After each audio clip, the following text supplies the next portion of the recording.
जय हिंद दोस्तों, आप सभी का स्वागत है आपके YouTube channel study factory official में। उम्मीद करता हूँ आप लोग पढ़ाई अच्छी चल रही होगी। कई दिनों से वीडियो नहीं डाल पा रहे थे, कुछ प्रॉब्लम थी, पेपर्स थे। चलिए हम लोग फिर कंटिन्यू करते हैं। ठीक है।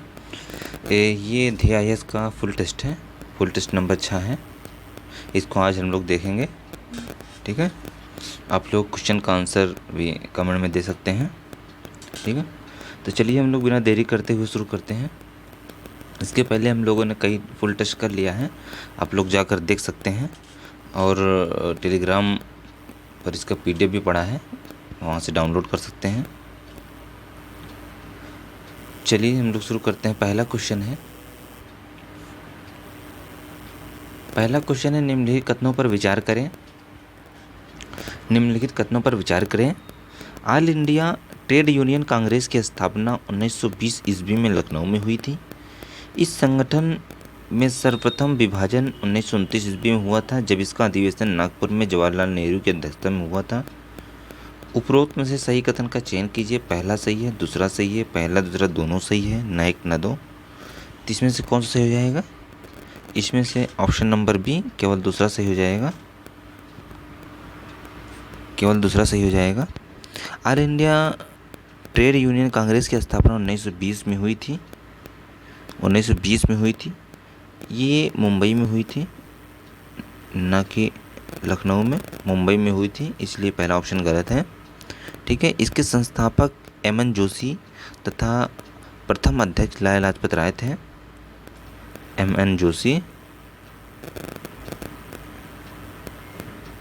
तथा लाला लाजपत राय थे प्रथम अध्यक्ष। लाला लाजपत राय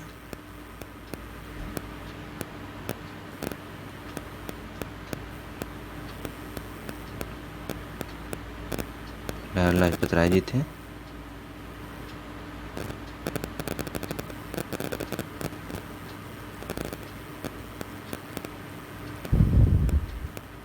लाला लाजपत राय जी थे।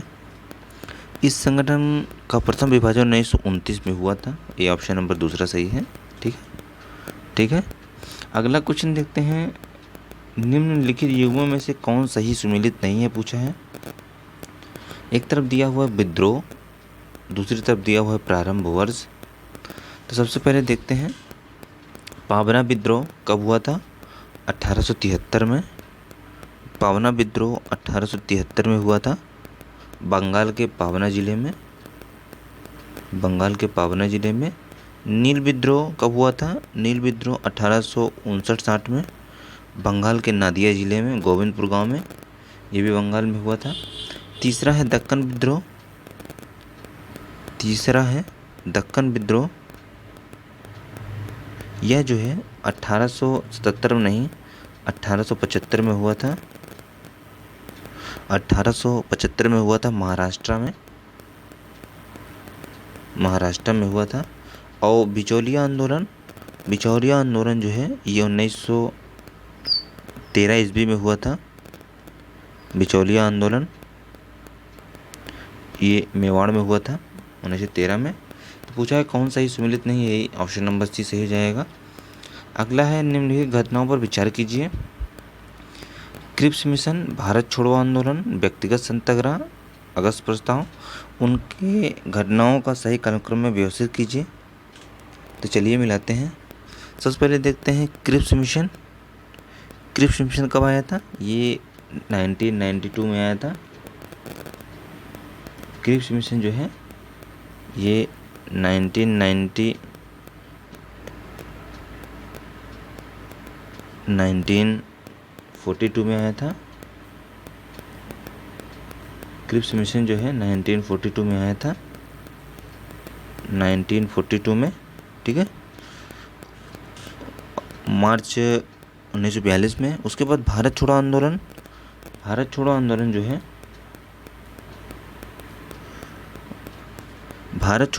जो है, ये जो है 9 अगस्त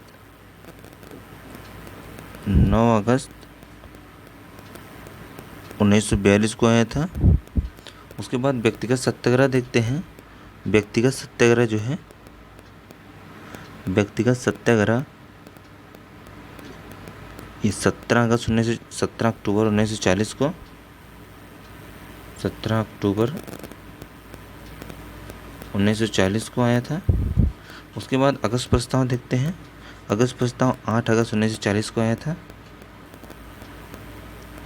8 अगस्त 1940 को आया था। इसमें कार्यक्रम के आधार पर मिलाना है। सबसे पहले क्या होगा?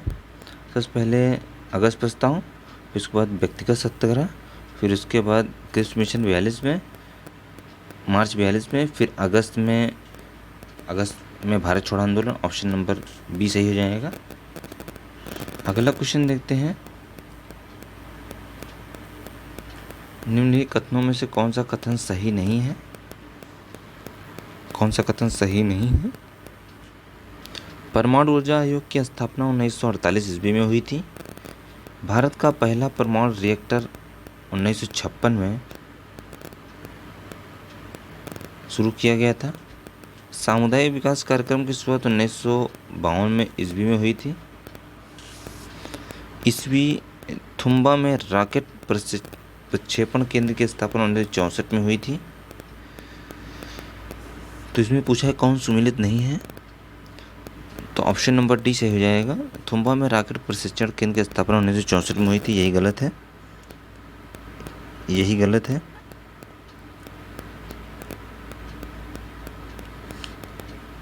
थुम्बा में जो है ये रॉकेट प्रशिक्षण केंद्र की स्थापना 1962 में हुई थी, न कि 1964 में। परमाणु ऊर्जा आयोग की स्थापना 1948 में हुई थी। सही है। भारत का पहला परमाणु रिएक्टर 1956 ईस्वी में काम शुरू किया गया। ये भी सही है। सामुदायिक विकास कार्यक्रम की स्थापना 1952 में हुई थी। ये भी सही है। अगला क्वेश्चन देखते हैं। निम्नलिखित कथनों पर विचार कीजिए। विनोबा भावे ने भूदान आंदोलन 18 अप्रैल 1951 में तेलंगाना के क्षेत्र के पोचमपल्ली ग्राम से शुरू किया। 1857 ईस्वी में भूदान आंदोलन ने ग्राम दान आंदोलन का रूप धारण कर लिया था। उपरोक्त कथनों में से कौन सा सही है? पहला सही है, दूसरा सही है, पहला दूसरा दोनों सही है, ना एक ना दो। इसमें से कौन सही हो जाएगा? ऑप्शन नंबर ए पहला सही है, पहला सही है। भूदान आंदोलन की शुरुआत की बात कर लेते हैं। भूदान आंदोलन की शुरुआत की बात कर लेते हैं। यह 18 अप्रैल 1951 में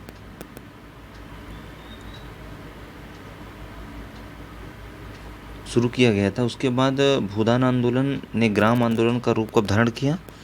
ये जो है 1951 में नहीं, ये 1955 में धारण किया था, 1955 ईस्वी में। ठीक है, इसलिए ऑप्शन नंबर 1 सही है। अगला क्वेश्चन है 1929 में 14 सूत्री मांगें किसने प्रस्तुत की थी? 1929 में 14 सूत्री मांगें किसने प्रस्तुत की थी? मोतीलाल नेहरू ने, भीमराव अम्बेडकर ने, मोहम्मद अली जिन्ना ने, महात्मा गांधी ने।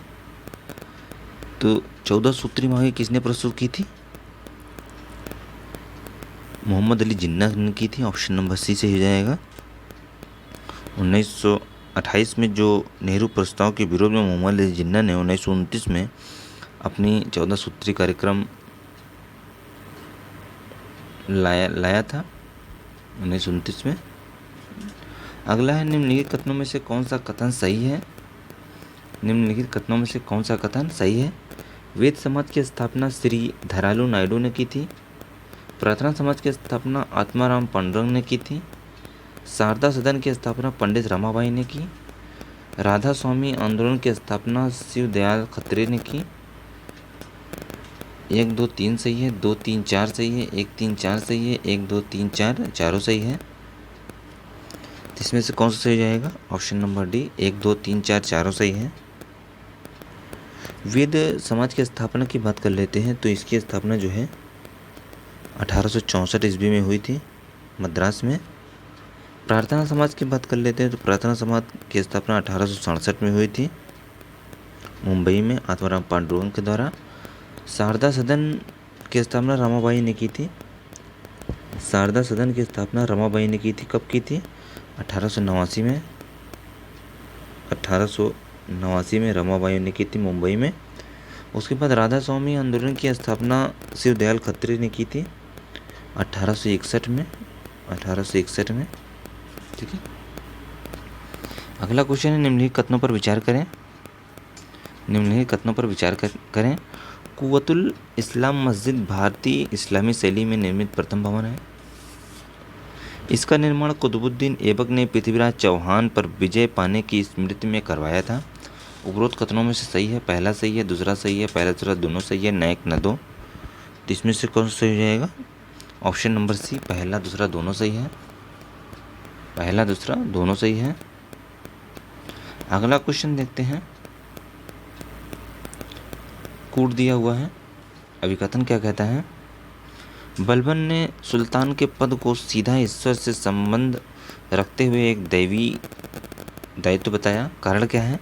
बलबन स्वयं पर लगे राजहंता के कलंक को धोना चाहता था।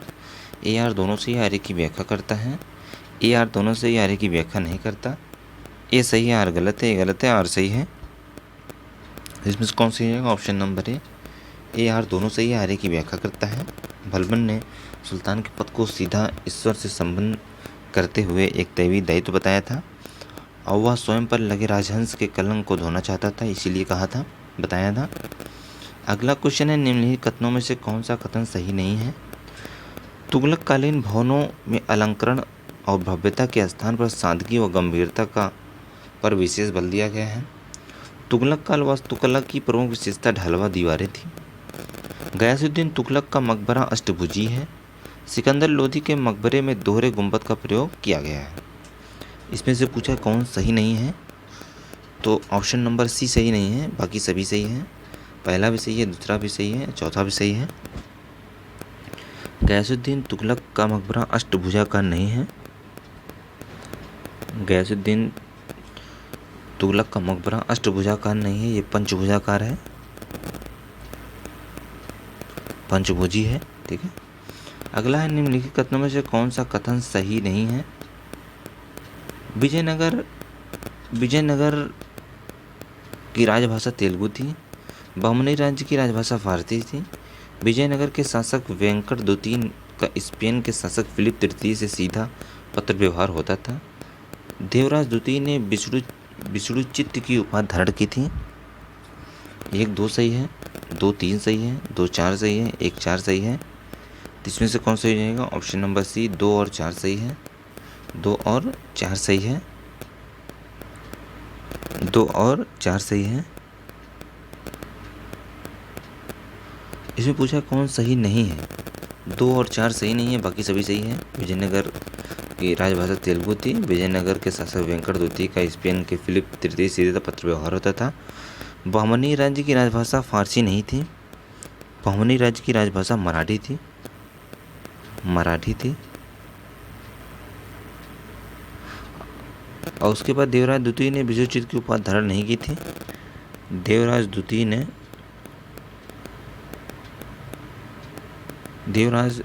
नहीं की थी, ये विष्णुचित्त की उपाधि धारण की थी। किसने की थी? ये थे कृष्णदेवराय, कृष्णदेवराय थे वो, कृष्णदेवराय थे, ठीक है। अगला क्वेश्चन देखते हैं, हाल ही में प्रक्षेपित एक्सपोसैट मिशन के संदर्भ में कौन सा कथन सही नहीं है? इसका प्रक्षेपण PSLV C-58 के माध्यम से किया गया। एक्सपोसैट के सफल प्रक्षेपण के साथ भारत ब्लैक होल, न्यूट्रॉन तारों जैसे खगोलीय क्षेत्रों का अध्ययन करने के लिए वेधशाला प्रक्षेपित करने वाला विश्व का दूसरा देश बन जाएगा। इससे पूर्व इस तरह का मिशन चीन द्वारा प्रक्षेपित किया गया है। एक्सपोसैट का मिशन जीवन काल 5 वर्ष है। इसमें से पूछा कौन सही नहीं है? तो ऑप्शन नंबर सी जो है सही नहीं है, बाकी सभी सही है।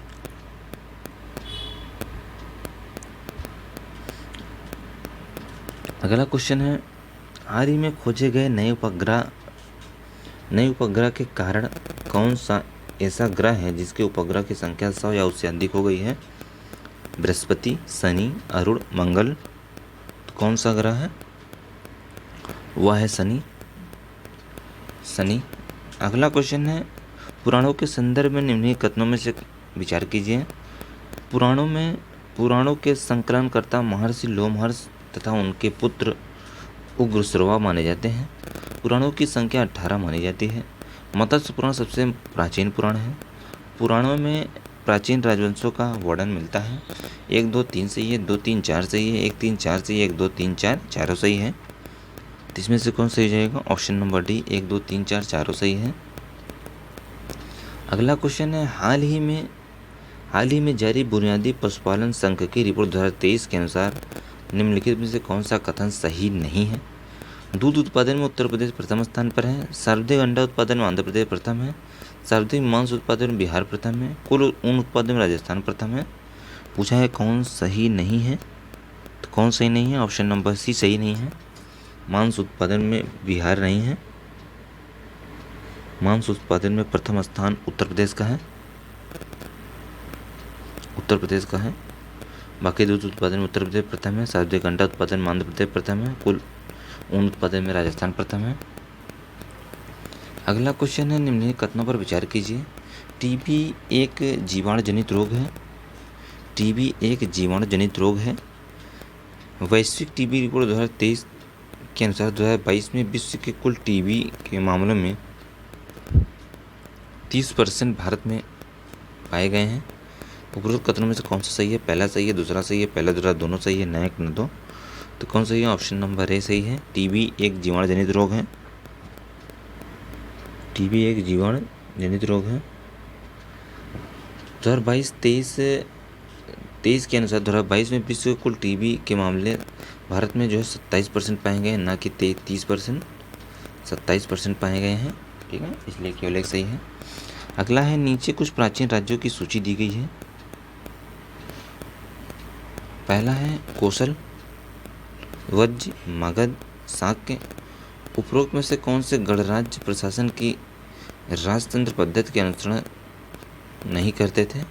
पहला तीसरा, दूसरा चौथा, दूसरा तीसरा। इसमें कहा है कौन सा राज्य प्रशासन की राजतंत्र पद्धति का अनुसरण नहीं करते थे? तो कौन कौन से राज्य थे वो? वज्ज थे और शाक्य थे। 2 और 4 नहीं करते थे।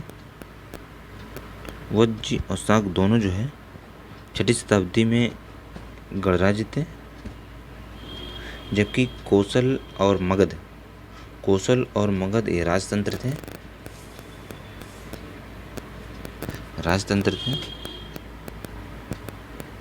अगला क्वेश्चन है, जैन तीर्थंकर पार्श्वनाथ के बारे में निम्नलिखित में से कौन सा कथन सही है? जैन तीर्थंकर पार्श्वनाथ के बारे में निम्नलिखित में से कौन सा कथन सही है? कौन सा कथन सही नहीं है पूछा है। यह जैन धर्म के 23वें तीर्थंकर हैं। इन्हें जैन ग्रंथों में पुरुषादनियम कहा गया है। इन्होंने पंचायनम की शिक्षा दी। इन्हें 85 दिन की तपस्या के बाद सम्मेत पर्वत पर ज्ञान प्राप्त हुआ। 1 2 सही है, 2 4 सही है, 3 4 सही है, 1 4 सही है। पूछा कौन सही नहीं है? 1 2 सही नहीं है, 2 4 सही नहीं, 3 4 सही नहीं, 1 4 सही नहीं है। तो कौन सा सही नहीं है? 3 और 4 जो है सही नहीं है, पहला और दूसरा सही है। 3 और 4 सही नहीं है, पहला और दूसरा सही है। इन्हें 85 दिन की कठिन तपस्या ने 83 दिन की कठिन तपस्या के बाद ज्ञान की प्राप्ति हुई थी सफेद शिखर पर। अगला क्वेश्चन है,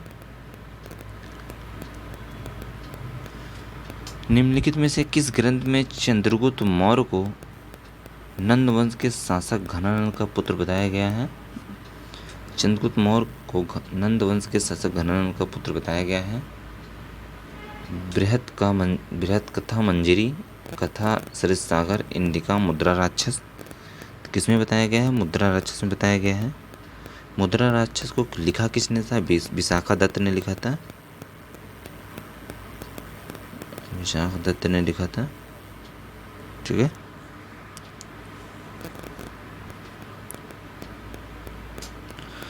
अगला क्वेश्चन देखते हैं 20वां नंबर। निम्नलिखित में से कौन से बंदरगाह भारत के पूर्वी तट पर स्थित थे? निम्नलिखित में से कौन से बंदरगाह भारत के पूर्वी तट पर स्थित थे? सोपारा, नेलसिंडा, अरिकामेडु, बारबेरिकम। पहला दूसरा, दूसरा तीसरा, दूसरा चौथा, तीसरा चौथा। तो कौन सही हो जाएगा? ऑप्शन नंबर बी सही हो जाएगा। दूसरा और तीसरा जो है भारत के पूर्वी तट पर स्थित थे। नियलसिंडा और अरिकामेडु ये दोनों जो है भारत के पूर्वी तट पर स्थित थे। अगला क्वेश्चन है COP 28 सम्मेलन में औपचारिक रूप से क्लाइमेट क्लब की घोषणा हुई। इससे संबंधित निम्नलिखित कथनों पर विचार कीजिए। यह एक पहल है जिसका उद्देश्य औद्योगिक क्षेत्र के विकार्बनीकरण हेतु देश के बीच सहयोग करना है। इस क्लब का लक्ष्य जलवायु और व्यवसाय के लिए उद्योग के विकार्बनीकरण के लक्ष्य को प्राप्त करना है। कौन सा कथन सही है? पहला सही है, दूसरा सही है, पहला दूसरा दोनों सही है, ना एक ना दो। इसमें से कौन सही जाएगा? ऑप्शन नंबर सी, पहला और दूसरा दोनों सही है। अगला क्वेश्चन, निम्नलिखित कथनों पर विचार कीजिए। भारत में एकल एकीकृत न्याय प्रणाली भारत सरकार अधिनियम 1935 से ग्रहण की गई। भारत में उच्चतम न्यायालय का गठन 28 जनवरी 1950 को किया गया। पहला सही है, दूसरा सही है, पहला दूसरा दोनों सही है, ना एक ना दो। इसमें से कौन सही जाएगा? ऑप्शन नंबर सी, पहला दूसरा दोनों सही है। अगला क्वेश्चन है, निम्नलिखित में से कौन सही सुमेलित नहीं है? एक तरफ दिया हुआ है अनुच्छेद, दूसरी तरफ दिया हुआ है प्रावधान। अनुच्छेद 163 में क्या दिया है? राज्यपाल को सहायता और सलाह देने के लिए मंत्रिपरिषद होगी। अनुच्छेद 165 में दिया हुआ राज्य का एक महाधिवक्ता होगा। अनुच्छेद 169 में दिया हुआ विधान परिषद का उत्साधन या सृजन। अनुच्छेद 171 जो है ये विधान परिषद की रचना के प्रावधान से संबंधित है, विधानमंडल की अवधि से नहीं है। ठीक है, यही ऑप्शन नंबर डी सही हो जाएगा। सही नहीं सुमेलित हैं, बाकी सभी सुमेलित हैं। अगला क्वेश्चन है, निम्नलिखित में से कौन सही सुमेलित नहीं है? एक तरफ दिया हुआ है संविधान के भाग, दूसरी तरफ दिया हुआ है प्रावधान। तो सबसे पहले देखते हैं भाग 8 में क्या है? संघराज्य क्षेत्र है। भाग 10 में अनुसूचित जाति अनुसूचित जनजाति है। भाग 10 में अनुसूचित जाति अनुसूचित जनजाति है। और भाग 11 में संघराज्य क्षेत्रों के बीच संबंध है, अधिकरण नहीं है। संघराज्य क्षेत्रों के बीच संबंध, संघराज्य क्षेत्रों के बीच संबंध है।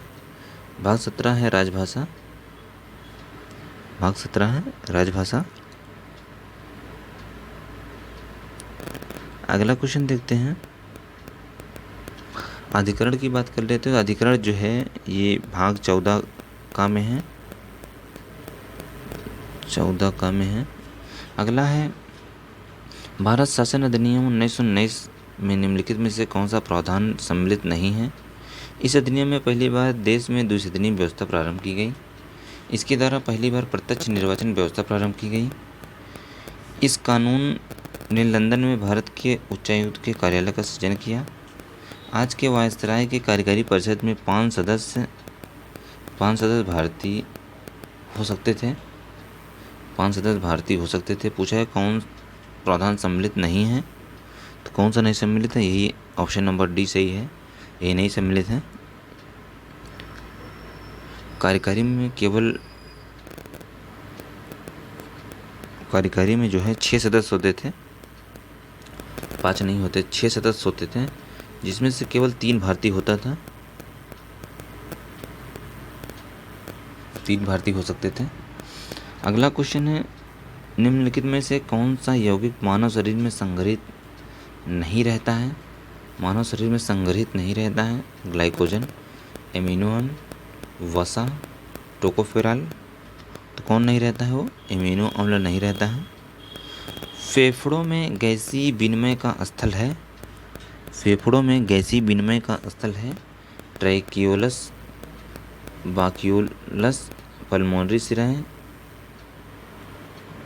अल्वियोलाई। तो कौन सा स्थल है फेफड़ों के गैसीय? अल्वियोलाई है, ऑप्शन नंबर डी से हो जाएगा। अगला है, निम्नलिखित में से कहाँ लिम्फोसाइट का निर्माण नहीं होता है? लिम्फोसाइट का निर्माण कहाँ नहीं होता है? प्लीहा में, अस्थिमज्जा में, यकृत में, थाइमस ग्रंथि में।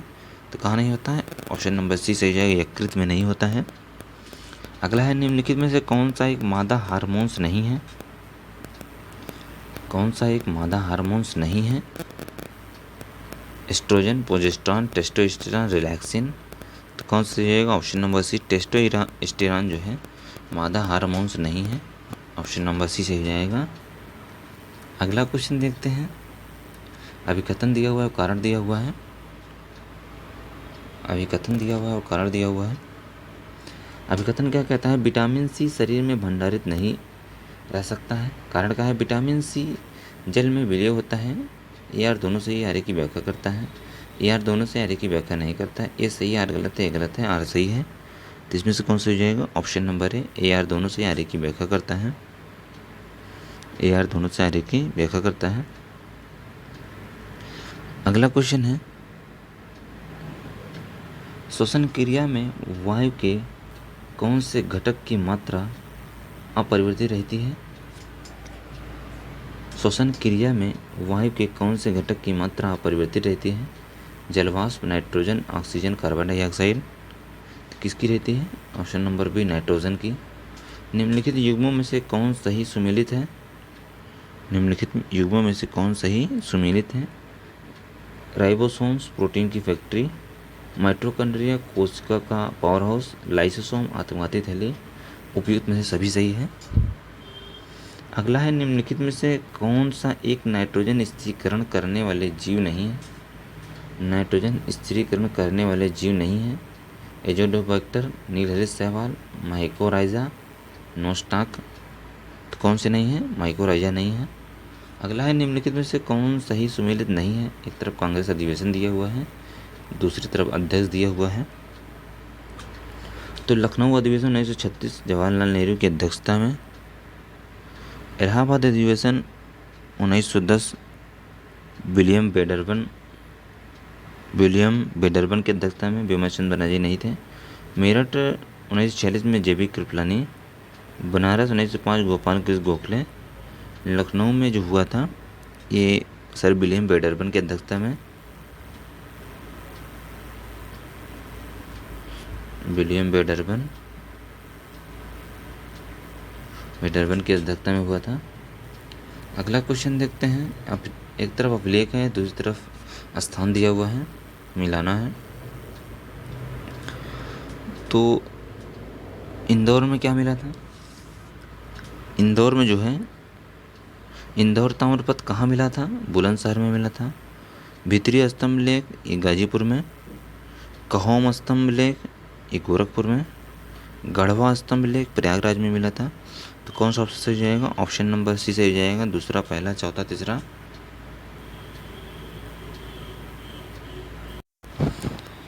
अगला क्वेश्चन देखते हैं। सूची 1 को सूची 2 से मिलाना है। एक तरफ सैंधव स्थल है, दूसरी तरफ साक्ष्य है। आलमगीरपुर जो सैंधव स्थल है, आलमगीरपुर सैंधव स्थल,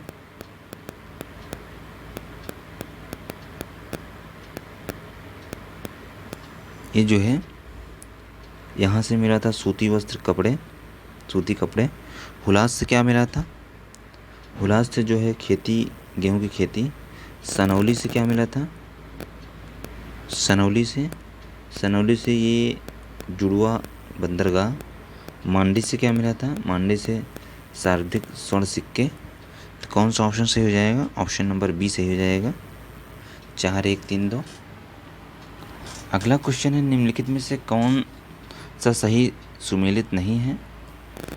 एक तरफ स्तूप दिया हुआ है, दूसरी तरफ स्थान दिया हुआ है।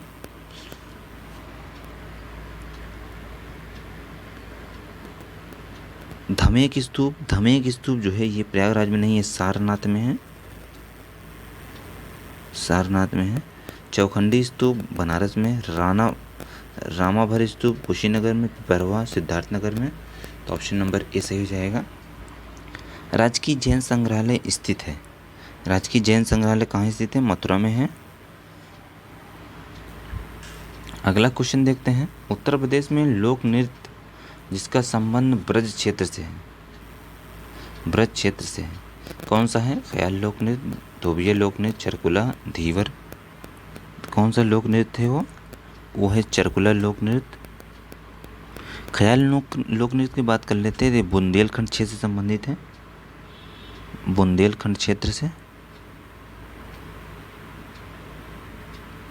बुंदेलखंड क्षेत्र से संबंधित धोबिया लोक नृत्य पूर्वांचल संबंधित है,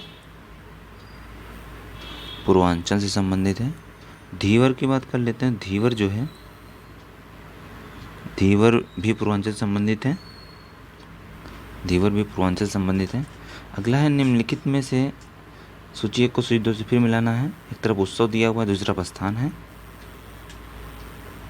एक तरफ उत्सव है, दूसरी तरफ स्थान है। तो सबसे पहले देखते हैं सुलह कुल उत्सव कहाँ मनाया जाता है? आगरा में। काम्पिल फर्रुखाबाद में, काम्पिल फर्रुखाबाद में मनाया जाता है।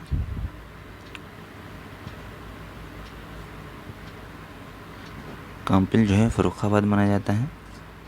उसके बाद है सोन जो है सोनभद्र मनाया जाता है। कजरी मिर्ज़ापुर मनाया जाता है। तो कौन सा ऑप्शन सही हो जाएगा? ऑप्शन नंबर डी सही हो जाएगा। अगला क्वेश्चन है उत्तर प्रदेश के संदर्भ में निम्नलिखित कथनों में से विचार करें। वर्ष 1936 में यह क्षेत्र उत्तर पश्चिम प्रांत कहलाया, जिसका मुख्यालय इलाहाबाद था। वर्ष 1937 में इसका नाम बदलकर संयुक्त प्रांत कर दिया गया। एक सही है, 2 सही है, 1 2 दोनों सही है, ना एक ना दो। तो इसमें से कौन सा सही हो जाएगा? ऑप्शन नंबर बी केवल दूसरा सही हो जाएगा। नेक्स्ट क्वेश्चन देखते हैं। अभिकथन कारण है। अभिकथन क्या कहता है? सबसे बड़ी विधानसभा उत्तर प्रदेश की 4 से 3 वाली सदस्यों की है।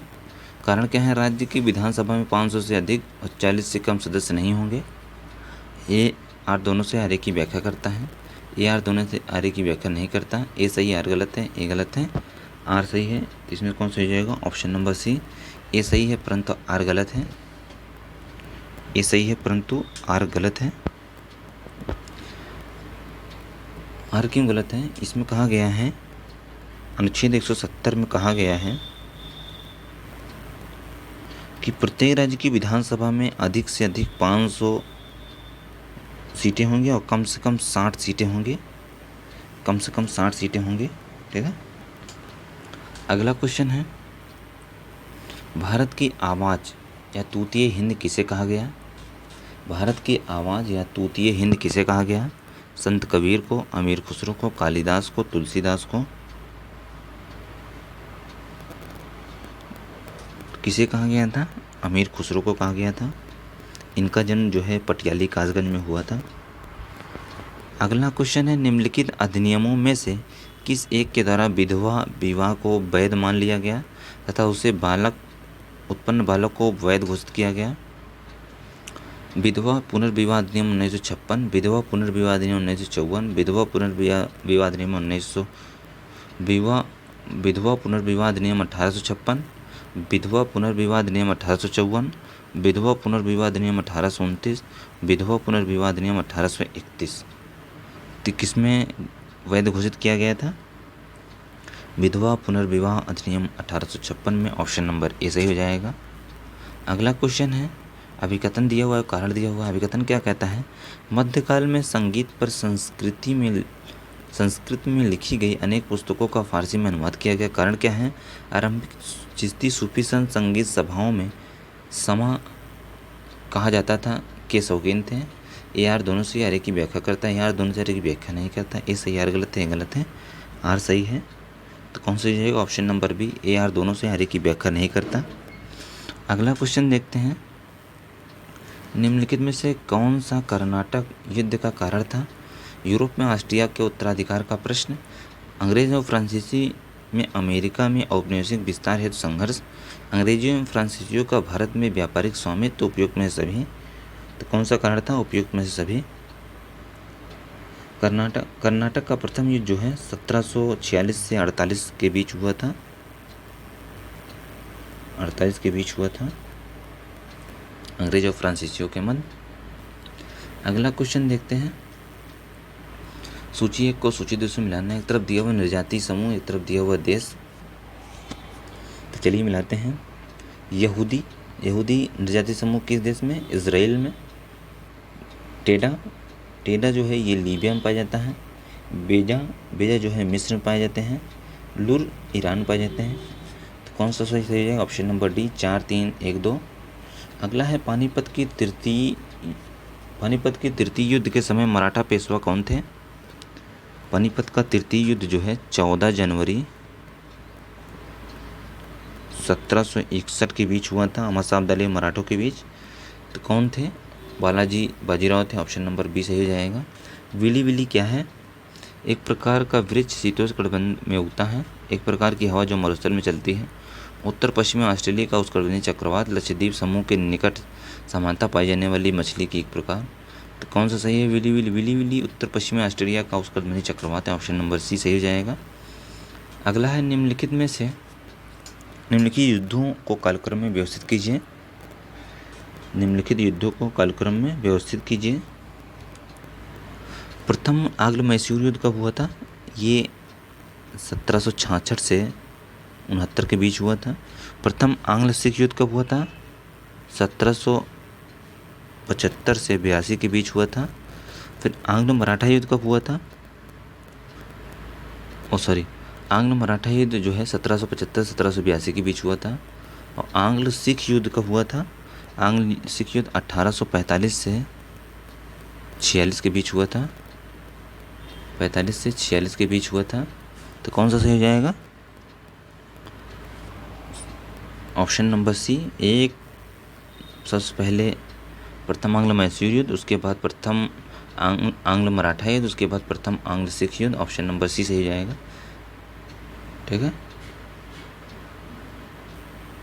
देखते हैं निम्न दो दिए गए कथन हैं जिनमें से अभिकथन और कारण दिया हुआ है। अभिकथन क्या कहता है?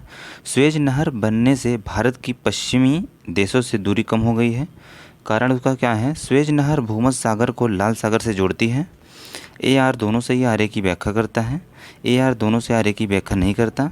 ए सही है, आर गलत है। ए गलत है, आर सही है। तो इसमें से कौन सा सही हो जाएगा? इसमें से ऑप्शन नंबर ए सही हो जाएगा। अभिकथन भी सही है और कारण भी सही है। नेक्स्ट क्वेश्चन देखते हैं। Fall of the Mughal emperor किसकी पुस्तक है? Fall of the Mughal emperor किसकी पुस्तक है? जदुनाथ सरकार की, सतीश चंद्र की, बिपिन चंद्र की, इरफान हबीब की। तो किसकी पुस्तक है ये है जदुनाथ सरकार की। ऑप्शन नंबर ए सही हो जाएगा। अगला है सूची 1 को सूची 2 से मिलाना है। एक तरफ दिया हुआ है नदियाँ, दूसरी तरफ दिया हुआ है बांध। तो चलिए मिलाते हैं। बेतवा नदी पर कौन सा है? हीराकुंड बांध है। महानदी पर कौन सा है? बेतवा नदी पर माता टीला बांध है। महानदी पर हीराकुंड बांध है। चंबल नदी पर गांधी सागर है। ताप्ती पर काकरापारा है। तो कौन सा ऑप्शन सही हो जाएगा? ऑप्शन नंबर बी, दूसरा, पहला, चौथा, तीसरा। नेक्स्ट क्वेश्चन देखते हैं। निम्नलिखित में से कौन भूगर्भ की जानकारी का प्रत्यक्ष साधन है? तो कौन है? ज्वालामुखी, उल्कापिंड, गुरुत्वाकर्षण बल, चुंबकत्व। तो कौन सा हो जाएगा? इसमें हो जाएगा ज्वालामुखी भूगर्भ की जानकारी का प्रत्यक्ष साधन है। नेक्स्ट क्वेश्चन देखते हैं। ऐसे असतत आनुवंशिक परिवर्तन जो अचानक उत्पन्न होते हैं और पीढ़ी दर पीढ़ी उनका स्थानांतरण होता है। पहला है आनुवंशिकी, दूसरा उत्परिवर्तन, तीसरा एंडोग्राम, चौथा यूजेनिक्स। तो इसका कौन सा हो जाएगा? इसका ऑप्शन नंबर बी हो जाएगा, उत्परिवर्तन। अगला है निम्नलिखित देशों में से कौन एक ब्रह्मपुत्र नदी के बहाव क्षेत्र के अंतर्गत नहीं आता है? तो कौन नहीं आता है? पहला है तिब्बत, दूसरा बांग्लादेश, तीसरा भूटान, चौथा भारत। तो कौन सा नहीं आता है? इसमें भूटान नहीं आता है, तिब्बत आता है, बांग्लादेश और भारत आता है। अगला क्वेश्चन है निम्नलिखित युग्मों में से कौन सुमेलित नहीं है? निम्नलिखित युग्मों में से कौन सही सुमेलित नहीं है? तो पहला दिया हुआ है भ्रूण परीक्षण, एमनियोसेंटेसिस और इन्फ्लुएंजा विषाणु, आरएनए, डीएनए में पाई जाने वाली शर्करा। ये हेक्सोस नहीं होती है। डीएनए में पाई जाने वाली शर्करा जो होती है वो हेक्सोस नहीं होती, उसे पेंटोस कहते हैं, पेंटोस। और चेचक में वेरियोला वायरस से होता है चेचक। तो पूछा है कौन सही सुमेलित नहीं, तो ऑप्शन नंबर सी सही हो जाएगा। अगला है पूंजीवादी अर्थव्यवस्था के संदर्भ में निम्नलिखित कथनों में से कौन सा कथन सत्य है? पूंजीवादी अर्थव्यवस्था के संदर्भ में निम्नलिखित में से कौन सा कथन सत्य है? पहला है इसमें उत्पादित वस्तुओं का विभिन्न व्यक्तियों के बीच वितरण उनकी आवश्यकताओं के अनुसार होता है। दूसरा है, इनमें उन्हीं उपभोक्ता वस्तुओं का उत्पादन होता है जिनकी बाजार में मांग होती है। पहला सही है, दूसरा सही है, पहला दूसरा दोनों सही है, ना एक ना दो। तो इसमें से कौन सा सही हो जाएगा? इसमें से ऑप्शन नंबर बी सही हो जाएगा, केवल दूसरा सही है, पहला गलत है। अगला क्वेश्चन है, निम्नलिखित कथनों पर विचार कीजिए। निम्नलिखित कथनों पर विचार कीजिए। पहला है, प्रायः गलनांक एवं संघनन बिंदु समान होते हैं। दूसरा है, प्रायः गलनांक एवं हिमांक बिंदु समान होते हैं। पहला कथनांक एवं संघनन बिंदु समान होते हैं। दूसरा, प्रायः गलनांक एवं हिमांक बिंदु समान होते हैं। कौन सा कथन सत्य है? पहला सही है, दूसरा सही है, पहला दूसरा दोनों सही है, ना एक ना दो। तो इसमें से कौन सा हो जाएगा? इसमें हो जाएगा ऑप्शन नंबर सी, पहला और दूसरा दोनों सही है। प्रायः क्वथनांक एवं संघनन बिंदु समान होते हैं और प्रायः गलनांक एवं हिमांक बिंदु समान होते हैं। अगला क्वेश्चन है, अर्थव्यवस्था में संरचनात्मक सुधार के संदर्भ में निम्नलिखित में से कौन सा कथन सत्य है? संरचनात्मक सुधार के संदर्भ में कौन सा कथन सत्य है? संरचनात्मक सुधार एक दीर्घकालिक उपाय के रूप में होते हैं। इनका उद्देश्य अर्थव्यवस्था की कुशलता को सुधार कर देश की अंतर्राष्ट्रीय स्पर्धा क्षमता को बढ़ाना है। पहला सही है, दूसरा सही है, पहला दूसरा दोनों सही है, ना एक ना दो। तो इसमें से कौन सा सही हो जाएगा? ऑप्शन नंबर सी सही हो जाएगा, पहला और दूसरा दोनों सही है। अगला क्वेश्चन है, निम्नलिखित कथनों पर विचार करें। निम्नलिखित कथनों पर विचार करें। यह तत्व सामान्य ताप पर द्रव रूप में पाया जाता है। इस तत्व में यौगिक का उपयोग पीड़ाहारी के रूप में किया जाता है। उपयुक्त कथनों का संबंध किस एक तत्व से है? फ्लोरीन से, ब्रोमीन से, एस्टेरीन से, क्लोरीन से। तो किससे है? ब्रोमीन से है। ये ऑप्शन नंबर बी सही हो जाएगा। अगला है, डॉक्टर भीमराव अम्बेडकर द्वारा 1927 में बहिष्कृत समाज नागरिक पत्रिका का प्रकाशन शुरू किया गया। यह पत्रिका किस भाषा में छपती थी? अंग्रेजी में छपती थी, मराठी में, हिंदी में, गुजराती में? किस में छपती थी? ये जो है मराठी में छपती थी। ऑप्शन नंबर बी सही हो जाएगा। अगला है, चांदी के निम्नलिखित यौगिकों में से एक को हार्न सिल्वर भी कहा जाता है। पहला है silver bromide, silver iodide, silver chloride, silver nitrate. तो किसको कहा जाता है हार्न सिल्वर? हार्न सिल्वर जो है सिल्वर ब्रोमाइड को कहा जाता है। ऑप्शन नंबर ए सही हो जाएगा। अगला है, निम्नलिखित में से किस एक व्यापारिक जलमार्ग को बृहद ट्रंक मार्ग भी कहा जाता है? बृहद ट्रंक मार्ग भी कहा जाता है। भूमध्य सागरीय समुद्री मार्ग को, उत्तरी अटलांटिक समुद्री मार्ग को, उत्तरी प्रशांत समुद्री मार्ग को, दक्षिणी प्रशांत समुद्री मार्ग को? तो किसको कहा जाता है?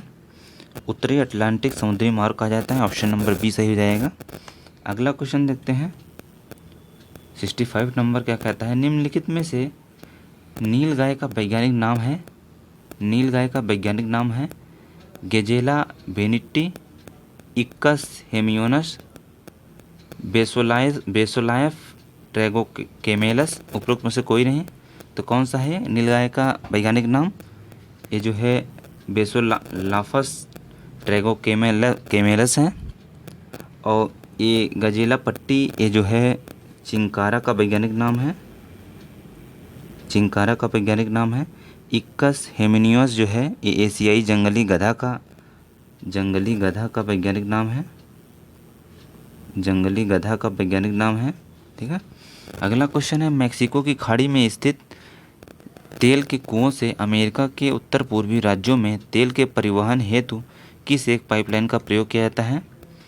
विंग इंच पाइपलाइन, कामेकान pipeline, Nord Stream pipeline, TAP pipeline. तो किसका प्रयोग किया जाता है? बिग इंच पाइपलाइन का प्रयोग किया जाता है। ऑप्शन नंबर ए सही हो जाएगा। अगला क्वेश्चन है, इंसुलिन के अतिस्रावण से कौन सा रोग होता है? इंसुलिन के अतिस्रावण से कौन सा रोग होता है? मधुमेह हो जाता है, हाइपोग्लाइसीमिया हो जाता है, लीवर सिरोसिस हो जाता है, एपेंडिसाइटिस हो जाता है। तो कौन सा हो जाएगा? Option number B, hypoglycaemia. अगला है, निम्नलिखित में से कौन सा एक संगठन General Agreement on Trade and Tariff के उत्तराधिकारी के रूप में कार्य करता है?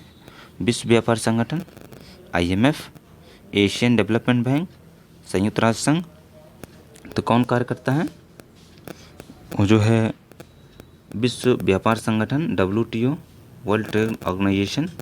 अगला क्वेश्चन है स्पायरोमीटर में मापा जाता है, स्पायरोमीटर से मापा जाता है नाड़ी की माप, श्वसन की माप, वाहन की गति, वायु प्रदूषण की माप। तो क्या मापा जाता है? श्वसन का मापन किया जाता है स्पायरोमीटर से, श्वसन का मापन किया जाता है स्पायरोमीटर से। अगला क्वेश्चन है निम्नलिखित में से कौन एक महाभारत के तेलुगु अनुवादों के लिए विख्यात नहीं है? कंबन, नन्ने, टिक्कन, यरन। तो कौन सा हो जाएगा? ऑप्शन नंबर 1 कंबन जो है विख्यात नहीं है, बाकी सभी हैं। अगला क्वेश्चन है ग्लाइकोलिसिस में किसका निर्माण होता है? ग्लाइकोलिसिस में किसका निर्माण होता है? ग्लूकोजन से ग्लाइकोजन का, ग्लूकोज से ग्लाइकोजन का, ग्लूकोज से सुक्रोज का, ग्लूकोज से पायरुविक अम्ल का, ग्लूकोज से एथाइल एल्कोहल का। तो किसका होता है इसमें? ग्लूकोज से पायरुविक अम्ल का। ऑप्शन नंबर ई सही हो जाएगा। अगला क्वेश्चन है सूची 1 को सूची 2 से मिलाना है, सूची 1 को सूची 2 से मिलाना है। जाइलम, जाइलम जल के परिवहन से संबंधित है। मूल रोम जल के अवशोषण से संबंधित है। फ्लोएम भोजन के परिवहन से संबंधित है। रंध्र वाष्पोत्सर्जन से संबंधित है। तो कौन सा ऑप्शन सही जाएगा? ऑप्शन नंबर बी, दूसरा, पहला, चौथा, तीसरा। अगला क्वेश्चन है निम्न युग्मों में से कौन एक सही सुमेलित नहीं है? कौन एक सही सुमेलित नहीं है? तो पहला है हेमेटोलॉजी, रुधिर रोगों का अध्ययन से संबंधित है। हर्पेटोलॉजी ये सरसीपों के अध्ययन से संबंधित है। इक्थियोलॉजी मछलियों के अध्ययन से संबंधित है। आर्निथोलॉजी ये सांपों के अध्ययन से संबंधित नहीं है, ये पक्षियों के अध्ययन से संबंधित है, पक्षियों के अध्ययन से संबंधित है।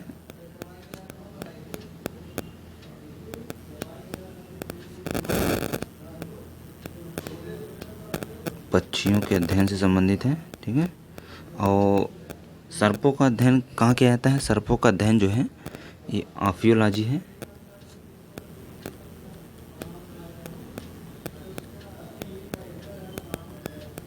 आफियोलॉजी है, ठीक है। अगला क्वेश्चन है मानव गुर्दे में पथरी का मुख्य घटक है। मानव गुर्दे में पथरी का मुख्य घटक है calcium oxalate, sodium benzoate, calcium acetate, sodium acetate.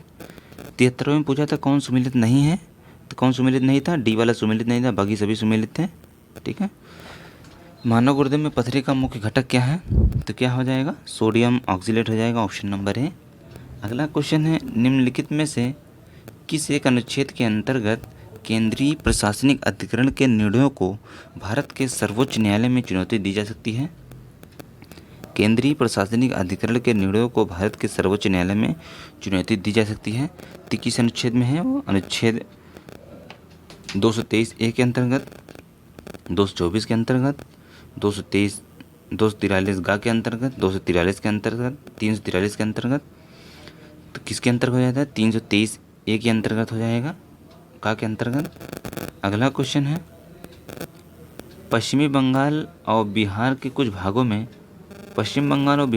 भागों में भौम जल स्तर के नीचे होने के निम्नलिखित में से किस एक के संकेंद्रण में वृद्धि हुई है? तो किसके एक में वृद्धि हुई है? आर्सेनिक की, सोडियम की, पोटेशियम की, बेरिलियम की। तो किसके वृद्धि हुई है? संकेंद्रण में वृद्धि हुई है, आर्सेनिक की हुई है, ऑप्शन नंबर ए सही हो जाएगा। अगला है निम्नलिखित मूल कर्तव्यों में से कौन सा एक भारतीय संविधान में वर्णित नहीं है? सार्वजनिक संपत्ति की रक्षा करना, हिंसा का त्याग देना, अल्पसंख्यकों की रक्षा करना, राष्ट्रीय संग्राम को प्रेरित करने वाले उच्च आदर्शों का आदर करना एवं पालन करना, आह्वान किए जाने पर राष्ट्र की सेवा करना। तो पूछा है कौन सा मूल कर्तव्यों में एक भारतीय संविधान में सम्मिलित नहीं है? तो कौन सा सम्मिलित नहीं है? अल्पसंख्यकों की रक्षा करना, ऑप्शन नंबर बी, यही सम्मिलित नहीं है, बाकी सभी सम्मिलित हैं। अगला है औसत आयु के संबंध में निम्नलिखित में से कौन सा कथन सत्य है? औसत आयु यह देश की कुल आय को कुल जनसंख्या से भाग देकर निकाली जाती है। औसत आय को प्रति व्यक्ति आय भी कहा जाता है। एक सही है, दो सही है, एक और दो दोनों सही है, ना एक ना दो। तो कौन सा सही हो जाएगा इसमें? इसमें जो है ऑप्शन नंबर सी सही हो जाएगा, एक और दो दोनों सही है। अगला क्वेश्चन है भारतीय संविधान के भाग 4 में वर्णित प्रावधानों के संबंध में निम्नलिखित में से कौन सा कथन सत्य है? इस भाग में प्रावधान किसी भी न्यायालय में परिवर्तनीय नहीं है। इस भाग में प्रावधान राष्ट्र के संचालन में मूलभूत है। पहला सही है, दूसरा सही है, पहला दूसरा दोनों सही है, नायक न दो। तो कौन सा सही हो जाएगा? ऑप्शन नंबर सी, पहला और दूसरा दोनों सही है। भाग 4 अनुच्छेद 36 से 51 तक है। अनुच्छेद 36 से लेके 51 तक है भाग 4, ठीक है। डीपीएसपी है इसमें, ठीक है। अगला क्वेश्चन है, निम्नलिखित में से कौन सा एक सार्वजनिक एवं निजी क्षेत्र को विभाजित करने का मुख्य आधार है? सार्वजनिक एवं निजी क्षेत्र को विभाजित करने का मुख्य आधार है आर्थिक गतिविधि का स्वभाव, रोजगार की शर्तें, उद्यमों के स्वामित्व, श्रमिकों की संख्या। तो कौन सा हो जाएगा? ऑप्शन नंबर सी सही हो जाएगा, उद्यमों के स्वामित्व। अगला है, राज्यसभा अनुच्छेद 312 के अंतर्गत अखिल भारतीय सेवा का सृजन कर सकती है 1/3 बहुमत द्वारा, साधारण बहुमत द्वारा, 2/3 बहुमत द्वारा, अन्य सदस्यों के बहुमत द्वारा। तो किसके द्वारा कर सकती है? 2/3 बहुमत के द्वारा, राज्यों के 2/3 बहुमत के द्वारा कर सकती है। अगला है, एक छोटी बारिश की बूंद में कितने कण होते हैं? 10⁻12, 10⁻21, 10⁻2, 10⁻121। तो कितने होते हैं? 10⁻21 होते हैं। अगला है, निम्नलिखित में से किस पदाधिकारी को हटाने में संसद की भूमिका नहीं होती है? उच्चतम न्यायालय के न्यायाधीश को हटाना, निर्वाचन आयुक्त को हटाना, महान्यायवादी को हटाना, लोकपाल के सभापति एवं सदस्यों को हटाना। तो कौन सा ऑप्शन हो जाएगा? ऑप्शन नंबर सी, महान्यायवादी को हटाना। इसके हटाने में संसद की भूमिका नहीं होती है। अगला क्वेश्चन देखते हैं, वर्ष 1902 में थॉमस रैली की अध्यक्षता में एक विश्वविद्यालय आयोग गठित किया गया। इसमें भारतीय सदस्य के रूप में सम्मिलित थे सैयद हुसैन बेलग्रामी, जस्टिस गुरदास बनर्जी, ए और दोनों, इनमें से कोई नहीं। तो कौन शामिल था इसमें? ऑप्शन नंबर सी सही हो जाएगा, ए और बी दोनों शामिल थे उस टाइम 1902 में। अगला क्वेश्चन है, निम्नलिखित में से कौन सा फाइटोप्लैंक्टन्स के संबंध में सत्य है? फाइटोप्लैंक्टन्स के संबंध में सत्य है। समुद्री खाद्य श्रृंखला में ये मुख्य श्रमिक प्राथमिक उत्पादक होते हैं। पृथ्वी के वायुमंडल में उपस्थित ऑक्सीजन की अधिकतर मात्रा के लिए उत्तरदायी होते हैं। एक सही है, दो सही है, एक और दो दोनों सही है, ना एक ना दो। तो इसमें से कौन सही हो जाएगा? ऑप्शन नंबर सी, ए, एक और दो दोनों सही है। अगला क्वेश्चन है, निम्नलिखित में से किस संस्था का पूर्व नाम अखिल भारतीय अस्पृश्यता विरोधी लीग था? आत्मसम्मान आंदोलन का, बहिष्कृत हितग्राही सभा का, हरिजन सेवक संघ का, उपरोक्त में से कोई नहीं। तो किसका था उसमें? हरिजन सेवक संघ का था। ऑप्शन नंबर सी सही हो जाएगा। अगला है, निम्नलिखित में से कौन सा एक भारत के उत्तराखंड राज्य को हिमालय से जोड़ने वाला एक प्रमुख दर्रा है? नीति दर्रा, माना दर्रा, सिपला दर्रा, नथुला दर्रा। तो कौन सा है वो? नीति दर्रा है। अगला है, निम्नलिखित नीचे दिए कथन में अभिकथन और कारण दिया हुआ है। पहला अभिकथन क्या कहता है? चार्ल्स मेटकाफ को समाचार पत्रों का मुक्तिदाता कहा जाता है। कारण क्या है? मेटकाफ ने liberation of the Indian press act लागू किया। ए आर दोनों से आर की व्याख्या करता है, ए आर दोनों से आर की व्याख्या नहीं करता। ये सही, आर गलत है, ये गलत है, आर सही है। तो इसमें से कौन सही हो जाएगा? ऑप्शन नंबर ए सही हो जाएगा, ए आर दोनों से आर की व्याख्या करता है। अगला क्वेश्चन देखते हैं, निम्नलिखित कथनों पर विचार कीजिए। मेरियाना गर्त को चैलेंजर गर्त भी कहा जाता है। मेरियाना गर्त गुआम द्वीप के निकट प्रशांत महासागर में स्थित है। एक सही है, दो सही है, एक और दो दोनों सही है, ना एक ना दो। इसमें से कौन सा जाएगा? ऑप्शन नंबर सी, एक और दो दोनों सही है। अगला है, निम्नलिखित में से कौन सा अटलांटिक महासागर में स्थित नहीं है? हडसन की खाड़ी, बेफिन की खाड़ी, यूनियन की खाड़ी, उत्तरी सागर। तो कौन सा अटलांटिक महासागर में स्थित नहीं है? तो रीयूनियन द्वीप जो है अटलांटिक महासागर में स्थित नहीं है। रीयूनियन द्वीप तथा मॉरिशस द्वीप हिंद महासागर में स्थित है। ये हिंद महासागर में है, हिंद महासागर में स्थित है। अगला क्वेश्चन देखते हैं, निम्नलिखित में से कौन सी विश्व की दूसरी सबसे गहरी झील है? कौन सी विश्व की दूसरी सबसे गहरी झील है? कैस्पियन सागर, सुपीरियर झील, टंगानिका झील, विक्टोरिया झील। तो कौन सी झील है सबसे गहरी झील? टंगानिका झील है, विश्व की दूसरी सबसे बड़ी झील है, दूसरी सबसे गहरी झील है। और सबसे गहरी झील विश्व की तो बैकाल झील है। बैकाल झील विश्व की सबसे गहरी झील है।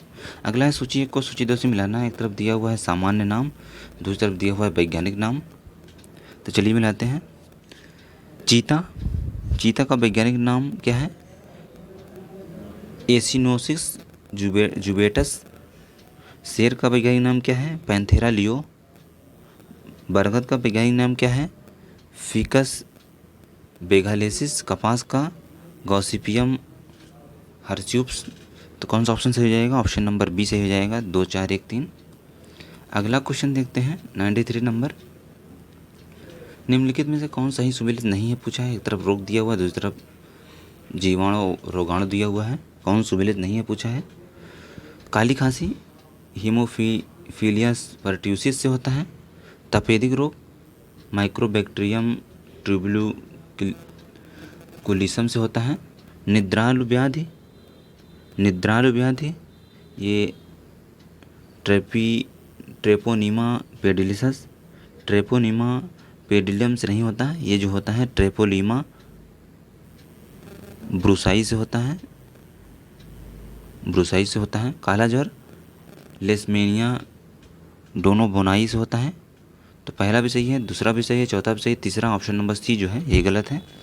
अगला है वयस्कों में हड्डी मुलायम होने को कहते हैं अस्थि सुशीरता, अस्थि मृदुता, रिटेक्स। उपरोक्त में से कोई नहीं। तो क्या कहते हैं?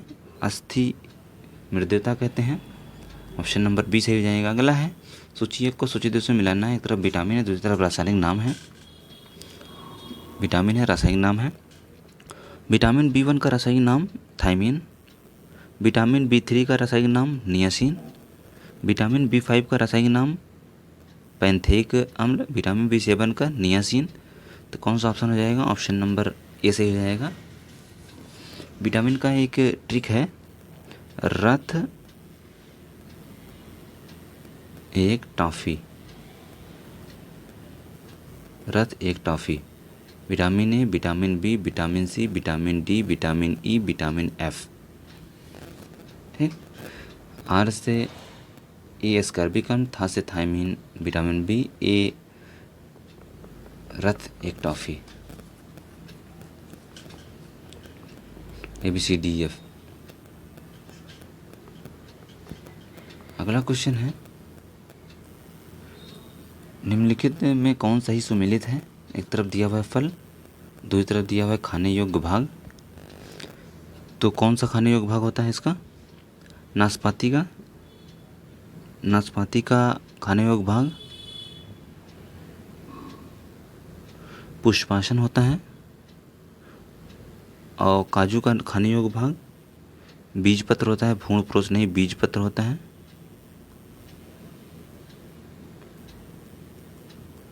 बीज पत्र। पपीता का क्या होता है? मध्य फल वित्ती होता है, मध्य फल वित्ती। लीची का एरिल होता है। तो ए और 4 सही है, पहला और चौथा। ठीक। इस तरीके से हम लोगों ने लगभग 96 क्वेश्चन तक किया। उम्मीद करता हूँ वीडियो पसंद है। वीडियो को लाइक कीजिए और चैनल को सब्सक्राइब कीजिए। इसके आगे हम लोग नेक्स्ट वीडियो में देखेंगे। धन्यवाद। लैक्टोजेनिक हार्मोन स्रावित होता है। कहाँ से होता है? अग्नाशय से होता है, थायराइड ग्रंथ से होता है, एड्रेनल ग्रंथ से होता है, पीयूष ग्रंथ से होता है। तो लैक्टोजेनिक हार्मोन्स कहाँ से होता है? ऑप्शन नंबर डी सही हो जाएगा, पीयूष ग्रंथ से होता है। क्रेब्स चक्र के संबंध में निम्न कथनों पर विचार करें। पहला है ऑक्सीशोषण क्रिया है, कोशिका द्रव्य में होता है, ग्लूकोज को पायरुविक अम्ल में परिवर्तित करता है, उच्च ऊर्जा उत्पादन होता है। उपरोक्त कथनों में से कौन सा सही है? केवल 1 सही है, केवल 2 सही है, केवल 3 सही है, उपरोक्त में सभी। तो इसमें से कौन सही हो जाएगा? ऑप्शन नंबर बी सही हो जाएगा, केवल 2 सही है। अगला क्वेश्चन है निम्नलिखित कथनों पर विचार करें। इलेक्ट्रॉन का आवेश -1.6 × 10⁻⁹ कूलम होता है। जे थॉमसन इलेक्ट्रॉन के निर्विवाद खोज करता है। उपरोक्त कथनों में से कौन सा सही है? केवल 1 सही है, केवल 2 सही है, 1 और 2 दोनों सही है, ना 1 ना 2। इसमें से कौन सही हो जाएगा? ऑप्शन नंबर सी सही हो जाएगा, ए और बी दोनों सही है।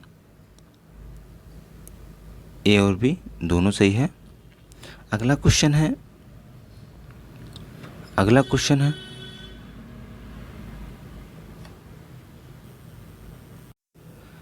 सूची 1 को सूची 2 से मिलाना है। एक तरफ दिया हुआ है उपकरण, दूसरी तरफ दिया हुआ है उपयोग।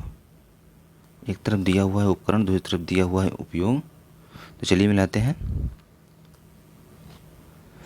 क्रेस्कोग्राफ का उपयोग कहाँ होता है?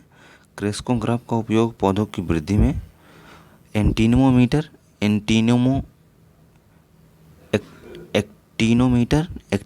का प्रयोग सूर्य की किरणों की तीव्रता नापने में। मैनोमीटर का प्रयोग जो है उच्च ताप में। पायरोमीटर का प्रयोग जो है, मैनोमीटर का प्रयोग गैस के दाब में होता है और पायरोमीटर का प्रयोग उच्च तापमान में होता है। तो कौन सा सही हो जाएगा? ऑप्शन नंबर ए सही हो जाएगा। क्रेस्कोग्राफ पौधों की वृद्धि, एनीमोमीटर सूर्य की किरणों की तीव्रता, मैनोमीटर गैसों का दाब, पायरोमीटर उच्च तापमान। ऑप्शन नंबर ए सही हो जाएगा। अगला क्वेश्चन देखते हैं। अवरक्त विकिरण की खोज की थी थॉमसन संग यंग ने, हेनरिक हर्ट्ज ने, विलियम हर्शले ने, रिटर ने। अवरक्त विकिरण की खोज किसने की थी? तो वो थे विलियम हर्शले थे। ऑप्शन नंबर सी से हो जाएगा। विलियम हर्शले द्वारा अवरक्त किरणों की खोज की गई थी। अगला है, निम्नलिखित में से कौन से ग्रह अंतर्ग्रह के श्रेणी में आते हैं? बुध, पृथ्वी, शुक्र, बृहस्पति। उपरोक्त कथनों में से कौन सा सही है? पहला तीसरा सही है, दूसरा तीसरा सही है, पहला दूसरा तीसरा सही है, उपरोक्त में सभी। तो इसमें से कौन सही हो जाएगा? ऑप्शन नंबर ए सही हो जाएगा, पहला और तीसरा सही है। अगला क्वेश्चन है, निम्नलिखित सल्तनत कालीन शासकों में से किस एक के राज्यारोहण के साथ सल्तनत काल की साम्राज्यवादी युग का आरंभ माना जाता है? अलाउद्दीन खिलजी, बलबन, नसीरुद्दीन महमूद, मोहम्मद बिन तुगलक। तो किसके काल से माना जाता है? अलाउद्दीन खिलजी के राज्यारोहण काल से माना जाता है। इसका कार्यकाल था 1296 से 1316 ईस्वी तक। 1316 ईस्वी तक। अगला क्वेश्चन है, निम्नलिखित में से कौन सा एक भारत में प्राकृतिक रूप से नहीं पाया जाता? स्पाइडर वानर, तारा कछुआ, मॉनिटर छिपकली, वानर सुअर। तो कौन सा प्राकृतिक रूप से नहीं पाया जाता भारत में? तो है स्पाइडर वानर। ये भारत में प्राकृतिक रूप से नहीं पाया जाता। ये मध्य एवं दक्षिण अमेरिका के सदाबहार वनों में पाए जाते हैं। अगला क्वेश्चन है, मामल्ल शैली का विकास किस शासक के शासनकाल में हुआ था? मामल्ल शैली का विकास किस शासक के शासनकाल में हुआ था? नरसिंह वर्मन के, मिहिर भोज के, महेंद्र वर्मन के। उपरोक्त में से कोई नहीं। तो किसके काल में हुआ था? नरसिंह वर्मन के काल में हुआ था। ऑप्शन नंबर ए सही हो जाएगा। अगला क्वेश्चन है, अभिकथन दिया हुआ है, कारण दिया हुआ है। अभिकथन क्या कहता है? हृदय शूल को हृदयघात का पूर्वगामी कहते हैं। कारण क्या है? दोनों में समान प्रकार का दर्द रोगी को महसूस होता है। ए आर दोनों सही आर ए की व्याख्या करता है। ए आर दोनों से आर ए की व्याख्या नहीं करता। ए सही आर गलत है, ए गलत है, आर सही है। तो इसमें से कौन सही हो जाएगा? Option number B, A R दोनों से आर ए की व्याख्या नहीं करता।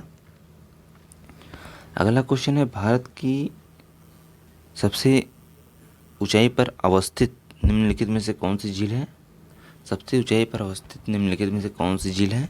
वुलर झील, शेषनाग झील, चेलामू झील, अनंतनाग झील। तो कौन सी झील है वो सबसे जो ऊपर है? वो जो है चेलामू झील है। चेलामू झील है। ऑप्शन नंबर सी सही हो जाएगा। ये सिक्किम में स्थित है। सिक्किम में स्थित है। 17,487 फीट ऊंचाई पर है। तीस्ता नदी का उद्गम जो है इसी नदी से होता है, इसी झील से होता है। तीस्ता नदी का उद्गम स्थल है ये। अगला क्वेश्चन है, सौर ऊर्जा की स्थापना तथा पंप सेटों और सौर ऊर्जा से जोड़कर किसानों कि डीजल पर निर्भरता समाप्त करने के उद्देश्य से प्रधानमंत्री कुसुम योजना का आरंभ किया गया था 2020 में, 2021 में, 2019 में, 2022 में। तो कुसुम योजना का आरंभ कब किया गया था? ये 2019 में किया गया था। ऑप्शन नंबर सी सही हो जाएगा। अगला क्वेश्चन देखते हैं, निम्नलिखित में से कौन सही सुमेलित नहीं है? एक तरफ दिया हुआ है कंपनी, दूसरी तरफ दिया हुआ है सहयोगी देश। तो पूछा है कौन सही सुमेलित नहीं है? नाल्को का सहयोगी देश फ्रांस, हिंडाल्को का यूएसए, बाल्को का सोवियत संघ है, माल्को का कनाडा नहीं है, इटली है। माल्को का इटली है। ऑप्शन नंबर डी सही हो जाएगा, मतलब डी सही सुमेलित नहीं, बाकी सभी सुमेलित हैं। अगला क्वेश्चन देखते हैं, उत्तर प्रदेश सरकार द्वारा चलाई जाने वाली सबरी संकल्प योजना का मुख्य उद्देश्य। सबरी संकल्प योजना का मुख्य उद्देश्य है गरीबी की समाप्ति, बेरोजगारी की समाप्ति, कुपोषण की समाप्ति, निरक्षरता की समाप्ति। तो इसका मुख्य उद्देश्य क्या है? इसका मुख्य उद्देश्य कुपोषण की समाप्ति है, उत्तर प्रदेश सरकार द्वारा चलाई गई थी। अगला क्वेश्चन है, सूची 1 को सूची 2 से मिलाना। एक तरफ दिया हुआ जलप्रपात, दूसरी तरफ दिया हुआ है नदी। एक तरफ दिया हुआ है जलप्रपात, दूसरी तरफ दिया हुआ है नदी। तो पहला देखते हैं, मेला जलप्रपात नर्मदा नदी पर, चुलिया जलप्रपात जो है चुलिया ये चंबल पर है, हुंडरू जलप्रपात ये स्वर्णरेखा नदी पर है, जोंग जलप्रपात शरावती नदी पर है। तो सभी सुमेलित हैं, ऑप्शन नंबर सी सही हो जाएगा। अगला क्वेश्चन है, निम्न कथनों पर विचार करें। निम्नतम आवश्यकता कार्यक्रम क्षेत्रीय ग्रामीण बैंकों की स्थापना, काम के बदले अनाज योजना। उपरोक्त सभी किस पंचवर्षीय योजना की विशेषताएं हैं? चौथी पंचवर्षीय योजना, पांचवी पंचवर्षीय योजना, छठवीं पंचवर्षीय योजना, सातवीं पंचवर्षीय योजना। किस पंचवर्षीय योजना की विशेषताएं हैं? ये सारी पांचवी पंचवर्षीय योजना की विशेषताएं हैं। अगला है, प्रायद्वीपीय पठार के संबंध में निम्नलिखित में से कौन सा कथन सत्य है? प्रायद्वीपीय पठार के संबंध में निम्नलिखित में से कौन सा कथन सत्य है? यह भारत के प्राचीनतम और स्थित भूभागों में एक है। शिलांग तथा कार्बी एलांग पठार इसी भूखंड का विस्तार है। पहला सही है, दूसरा सही है, पहला दूसरा दोनों सही है, नायक न दो। तो कौन सा सही हो जाएगा? ऑप्शन नंबर सी, पहला और दूसरा दोनों सही है। अगला क्वेश्चन देखते हैं, निम्न में से कौन सा कार्यक्रम रोजगार से संबंधित नहीं है? NRLM, RMSA, MNREGA, step. तो कौन सा कार्यक्रम रोजगार से संबंधित नहीं है? कौन सा कार्यक्रम रोजगार से संबंधित नहीं है? ये जो है ऑप्शन नंबर बी, RMSA रोजगार से संबंधित नहीं है। अगला क्वेश्चन है, निम्नलिखित में से किस प्रकार के जल में प्रवाल का विकास नहीं हो पाता? अत्यधिक लवण युक्त जल में, लवणता युक्त जल में, अत्यधिक अवसाद युक्त जल में, अत्यधिक उच्चता युक्त जल में, स्वच्छता युक्त जल में, उपरोक्त सभी प्रकार के जल में। तो किस में नहीं हो सकता? उपरोक्त सभी प्रकार के जल में नहीं हो सकता। अगला है, पेट्रोलियम एवं प्राकृतिक गैस मंत्रालय। पेट्रोलियम एवं प्राकृतिक गैस मंत्रालय द्वारा निम्नलिखित में से किस वर्ष से मिट्टी के तेल पर प्रत्यक्ष लाभ हस्तांतरण योजना लागू की? 1 अप्रैल 2016 से, मई 2018 से, अप्रैल 2015 से, अप्रैल 2020 से। तो किस वर्ष से लागू की? 1 अप्रैल 2016 से। ऑप्शन नंबर ए सही हो जाएगा। अगला क्वेश्चन है, पर्यावरण के संबंध में निम्नलिखित अधिनियमों को कालक्रम लगाएं। कोड की सहायता से उत्तर का चयन कीजिए। जैव विविधता अधिनियम, जैव विविधता अधिनियम कब आया था? ये जो है 2002 में आया था। उसके बाद आते हैं वायु प्रदूषण एवं नियंत्रण एवं रोकथाम अधिनियम, ये जो है 1987 में आया था।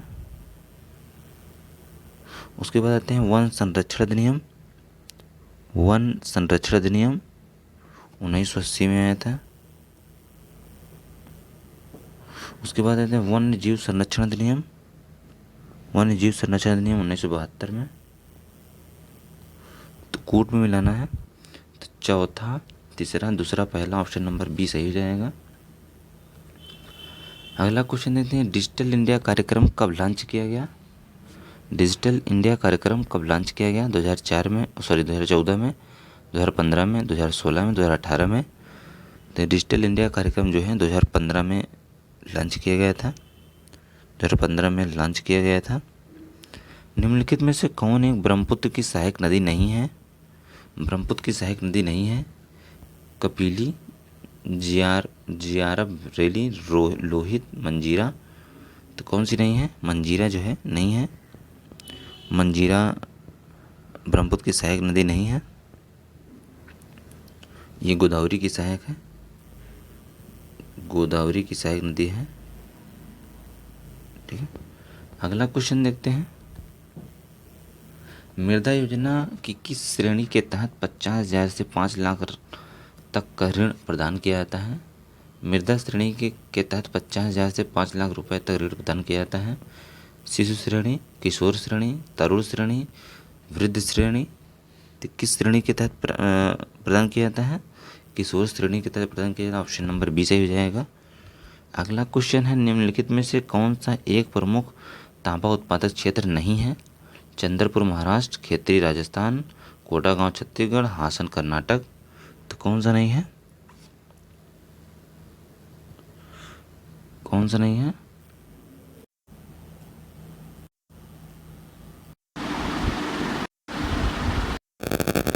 अगला क्वेश्चन है, निम्नलिखित में से कौन सा एक तांबा प्रमुख उत्पादक क्षेत्र नहीं है?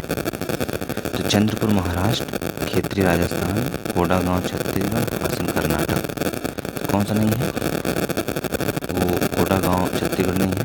अगला है, सांसद स्थानीय विकास निधि आरंभ की गई थी 1991 में, 1993 में, 1996 में, 1998 में। तो कब की गई थी? 1993 में की गई थी। अगला क्वेश्चन है, भारत के निम्नलिखित क्षेत्रों में से कौन सा एक 200 सेंटीमीटर से अधिक वर्षा का क्षेत्र नहीं है? 200 सेंटीमीटर से अधिक वर्षा का क्षेत्र नहीं है। पहला है उत्तर पूर्वी भारत, अंडमान और निकोबार द्वीप समूह, पश्चिमी घाट और पर्वत का पश्चिमी ढाल, पंजाब हरियाणा का दक्षिणी भाग। कौन सा हो जाएगा? कौन सा नहीं है? तो है ऑप्शन नंबर सी, पश्चिमी घाट और पर्वत का पश्चिमी ढाल। अगला है, ग्रामीण अवसंरचना विकास कोष RIDF की स्थापना किसके अंतर्गत की गई थी? तो पहला है क्षेत्रीय ग्रामीण बैंक, दूसरा है सहकारी समिति, तीसरा नाबार्ड, चौथा स्वयं सहायता समूह। कौन सा हो जाएगा? ऑप्शन नंबर सी, नाबार्ड के तहत किया गया था। ग्रामीण अवसंरचना विकास कोष की स्थापना नाबार्ड के तहत किया गया था। अगला है, निम्नलिखित में से कौन सी एक अरब सागर में गिरने वाली प्रमुख प्रायद्वीपीय नदी है? ताप्ती, नर्मदा, गोदावरी, कावेरी। तो पूछा है अरब सागर में गिरने वाली कौन सी प्रायद्वीपीय नदी है? तो कौन सी नदी है वो प्रायद्वीपीय नदी? वो है नर्मदा। ऑप्शन नंबर बी सही हो जाएगा। अगला है, मई 2023 में 32वें अरब लीग शिखर सम्मेलन 2023 का आयोजन कहाँ किया गया? तो कहाँ किया गया था? जिद्दा सऊदी अरब, शारजा UAE, कतर दोहा, मस्कट यमन। तो जिद्दा में किया गया था। ऑप्शन नंबर ए सही हो जाएगा। अगला क्वेश्चन देखते हैं। तो क्वेश्चन है, केंद्र सरकार द्वारा जून 2023 में मणिपुर हिंसा की जांच की अध्यक्षता हेतु निम्नलिखित में से 3 सदस्यीय न्यायिक नियुक्ति आयोग का गठन किया गया। किसकी अध्यक्षता में किया गया? न्यायमूर्ति दीपक चौहान, न्यायमूर्ति संजीव वर्मा, न्यायमूर्ति अजय लांबा, न्यायमूर्ति सुदर्शन गांगुली। तो किसकी अध्यक्षता में किया गया था? न्यायमूर्ति अजय लांबा की अध्यक्षता में। ऑप्शन नंबर सी सही हो जाएगा। अगला है, जून 2023 में इंटर सोलर यूरोप 2023 का प्रदर्शनी का आयोजन कहाँ किया गया? म्यूनिक जर्मनी, काहिरा मिस्र, ओटावा कनाडा, पेरिस फ्रांस। तो कहाँ किया गया था? म्यूनिक जर्मनी में किया गया था। अगला क्वेश्चन है, सूची एक को सुमेलित करना है। एक तरफ दिया हुआ है व्यक्ति, दूसरी तरफ दिया हुआ है नियुक्ति। प्रवीण कुमार श्रीवास्तव मुख्य सतर्कता आयुक्त नियुक्त किया गया। रवि सिन्हा रॉ प्रमुख, प्रवीण सूद निदेशक CBI। तो सभी सही, ऑप्शन नंबर डी से हो जाएगा। अगला है, जून 2023 में उत्तर प्रदेश मातृभूमि योजना का आरंभ किस जनपद से हुआ? उत्तर प्रदेश मातृभूमि योजना का आरंभ किस जनपद से हुआ?